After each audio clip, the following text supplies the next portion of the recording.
So I would like to show games, to continue to show games from this book.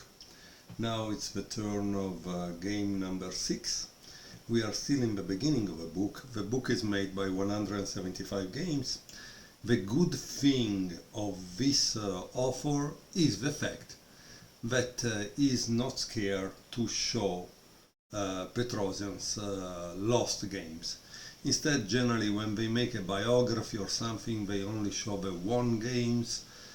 Here there are many games that Petrosian lost, but they are still good examples for the defense. So let me put the pieces back on the board. So this part of the book is called Descent and Evolution. The next part is different chapters for each of the champions that Petrosian met. Here there is game number 6. Game number 6, it's against Saloflor, that is white, and Petrosian, that is black. This is the Moscow Championship in 1949. Saloflor was a very strong player of those times. Played against Botvinnik many times, I think. I think they also had a match, and so it's kind of interesting. And clearly someone that Petrosian had to beat in order to reach the next level. Knight f6, c4, d6, knight c3, e5, knight f3, knight bd7, bishop g5, bishop e7, e3, castle, and queen c2. Here there is a diagram, and obviously you must start to think and decide what you would play if you were Petrosian. In this case I kept it from my side because I know that some people don't like to see the game from the loser side. So I'm watching them from the loser side because it's okay. Petrosian in that time played e takes d4, but a better move seems to have been c6. And it seems that 4 years later Petrosian played this move against Ov, that was another world champion, and was able to draw easily. This move is not so good because it gives away the center. So Petrosian in this case is surrendering the center. Knight takes d4, knight e5, bishop e2, knight g6, and now white played a good move. You could pause and try to think for a minute. If you don't like to think about it, the move is h4. In general, Grandmaster Floor was a symbol of quiet and peaceableness, okay, on the chessboard, but such aggressive play would have probably have pleased Garry Kasparov. Now, if you played h6 here, it's a kind of mistake. Why? Because white will continue with h5. At this point it's an attack, it's h7 the goal, so try to do your own analysis about this move, and then eventually if you buy the book you will see why, because the author put a line to explain it. Petrosian played c6, knight f5, bishop takes f5, queen takes f5, and queen c7. Note that again Tigran Petrosian exchanges bishop for knight, but white also has other pluses. Okay, so if you were white now, what would you play? it was put an exclamation point indicating that it's a good move. But honestly, it seems appropriate for the situation because Floor has already two pieces on the king side, so this pawn wants to go forward, so it seems that there is a kind of kingside attack. So how do you continue a kingside attack? Well, you put in connection the rooks, right? With castling. And that's the best way, probably. Rook f e8, h5, knight f8. So this move is made to strengthen h7. But now, what would you play as white? How do you continue this attack? So, as you can see, we can use the book from both sides. We can use it to learn how to defend, but we can use it also to learn how to attack. Rook h3, d5, rook g3, and g6. Notice that if you played this move, that would have been a blunder, because white would have played bishop takes f6, bishop takes g3, and now there is queen g4 attacking the bishop and threatening checkmate, and that gives white a decisive advantage, the advantage he needs to win the game. So, in the game, Petrosian played g6. Sorry, the bishop was here. Yeah, so g6 instead of bishop d6.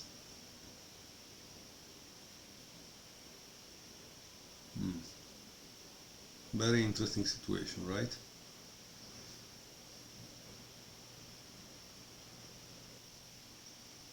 I paused the video for myself because clearly it's a very interesting situation, right? Here, if you were white, what would you play? Because I thought, why white doesn't play bishop takes f6 right away? Instead, he played h takes g6,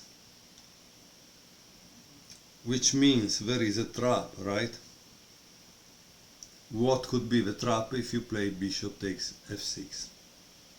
Try to be aware of this trap, because obviously there is a reason why bishop takes g6 is not good, because black would play queen takes g3. At that point the queen is really attacked, because this is not pin anymore, and so it needs to move. But where does it move, right? So that's the reason why bishop takes f6 is not good. Let me show it to you. Bishop takes f6. At this point, he could play this. So that's kind of a problem, right? And as you can see, it's interesting because we are also learning the tactics from these books. As you can see, books are good, especially because you're putting it over the board. Obviously, if your interest is in play chess tournaments. If you want to play chess tournaments, then a book probably is better, because it allows you to develop your vision over the board. So after g6, h takes g6, f takes g6, that's interesting, and bishop f4. So again, there was the same trap, bishop takes f6, queen takes g3, okay? So that's what you should have known by now, and why bishop f4 was played. Queen c8. Obviously, the king side is under attack. In order to make an attack more dual, what you do is to exchange the attacking pieces. queen c2. Obviously white doesn't want to exchange the pieces because he wants to attack. Bishop b4. And here there is a diagram. Also in this case, you should think what do you want to play as white, since we can learn also the attack, not only the defense, right? In the game was played bishop h6, but it seems rook f3 was a good move to play, but probably has been found by the engine, okay? So bishop h6, queen e6, queen b3, as you can see, attack this, put pressure on this, because 1, 2, 3, and then there is also a kind of attack on this, which could bring a checkmate on here. So, as you can see, queen b3, beautiful move, and probably it was already fought after playing queen c2, but he wanted to maneuver the queen in this way. Bishop takes c3, queen takes c3, rook e7, because in case this moves, at least this is control, otherwise it could be a checkmate, and queen d4.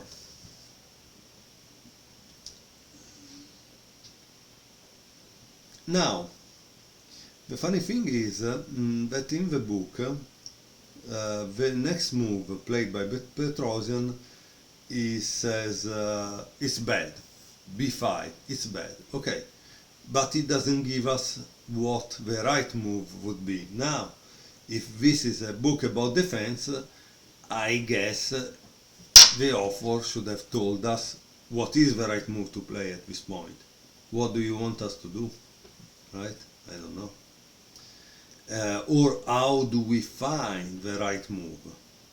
Because after b5 he writes, this move is objectively bad. But in later years too, Tigran Petrosian habitually strove in such difficult position to change the course of events, despite the risk. He followed the principle, things can't get any worse, and we shan't be the ones to stumble. Okay. So we don't know in this position what black should have played. Rook f3, knight 8, d7, bishop g5, because this is behind, rook f7, so this is not pin anymore, and c takes d5. So maybe we see that it's bad because in fact you lose material in the center. C takes d5, knight takes d5. Wow. Oops, sorry. It wasn't c. So after c takes d5, knight takes d5. Sorry, that was my mistake. Rook takes f7. Because there were too many pieces on f6. Yeah. But no. Wait a second. Let's go back a second. And see again. So, we are in this position, he plays this, okay, perfect. Why didn't take this? Because this would fall immediately, okay. So that's why. So attack,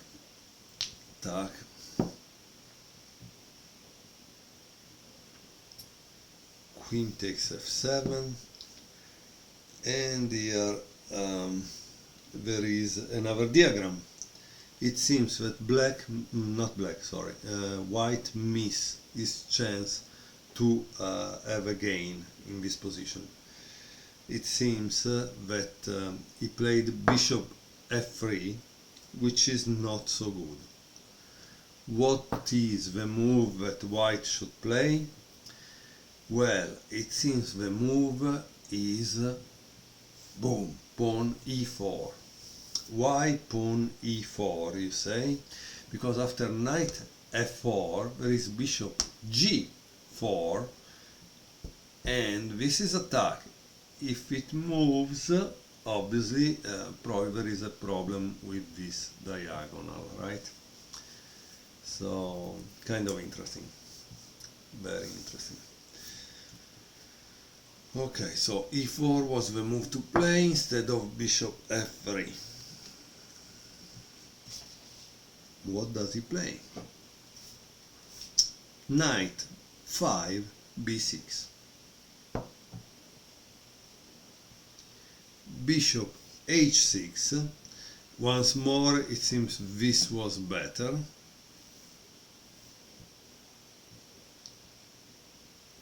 Rook e8 and king b1. Now it seems also here the author says that queen c3 was a better move to play, and he gives a line. So king b1, knight e5, bishop e2 and g5. As you can see, Petrosian is posing the maximum difficulties to an opponent that start to get tired, right? But why? And here I ask you to do some exercise, but I'm not gonna give you the answer because obviously the author of the book has to work out for us and probably deserves to be paid. So the point is, it seems this queen takes f2 was a real big blunder. Can you find out why? Why queen takes f2 is such a mistake? Okay, try to find it out because it's kind of important. And let's return back to the position. So this was the position. White just played bishop e2 and black played a great move, which is g5. King a1, queen g6. It was possible also to play queen f6, but white would have played queen d6, okay? Rook h1 and queen f6. So notice that also queen c2 doesn't really save black, and here there is another analysis by the author of the book. So I played queen f6, rook h5, and queen takes f2. Now, the author says it is hard to punctuate this move. Yes, black could have been mated by force, but on the other hand, he wasn't. And he could have saved the game. It is clear that other moves led to a slow but unavoidable defeat, and this did not suit Petrosian. Rook takes g5, king f7,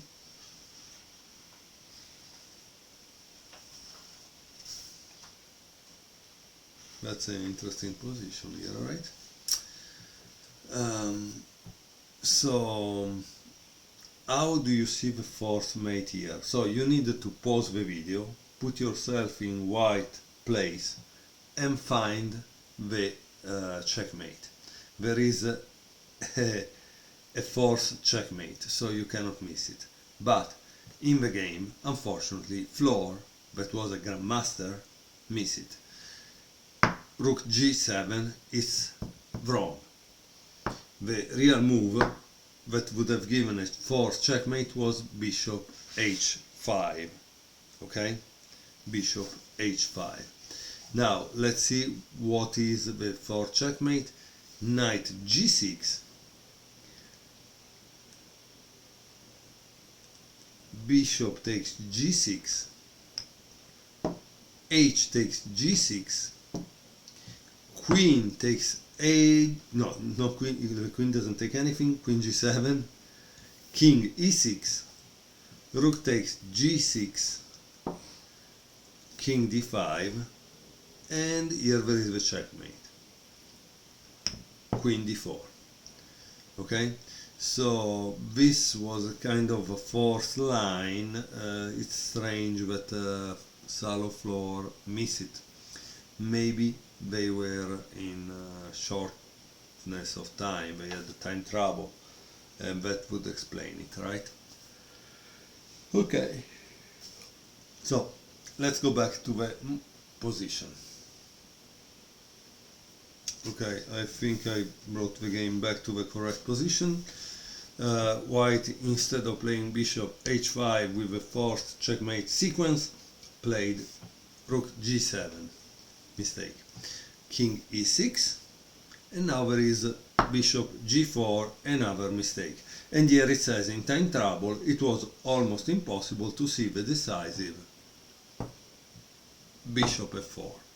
So this was the move that would have made a clear win for white. Instead he played bishop g4. After bishop g4, obviously knight takes g4, queen takes g4, and now also Tigran Petrosian is probably affected by time trouble. We are at move 38, and he plays king d5. Instead, if black would have played queen f5, he would have had chances of saving the game. So imagine how strange it is, right? But again, time trouble. What do you think white played in this position? There are few moves. Rook d7 is one of them. Queen d1 is another one, but in the game Petrosian played Floor. Floor played queen d4 check, king e6, queen e4, king f6, queen d4 check again, king e6, queen e4, king f6, and now the real move. So why did they do this back and forth? To gain time, because in this case maybe they could have gained 3-4 minutes over the clock, not because in the time they had clocks that added time, but because the game was a certain amount of moves within a certain amount of time. So if you continue to give check, in reality you have gained time because you do it fast. Okay, and maybe you have 20 moves because we have passed move 40. Then you have the next 20 move in 60 minutes. So doing this back and forth of the check gave white maybe 5 minutes more to think. Okay, so it's a great thing that one could have done in the time to gain time. So what does it do now? It plays queen takes c6, and the game is over.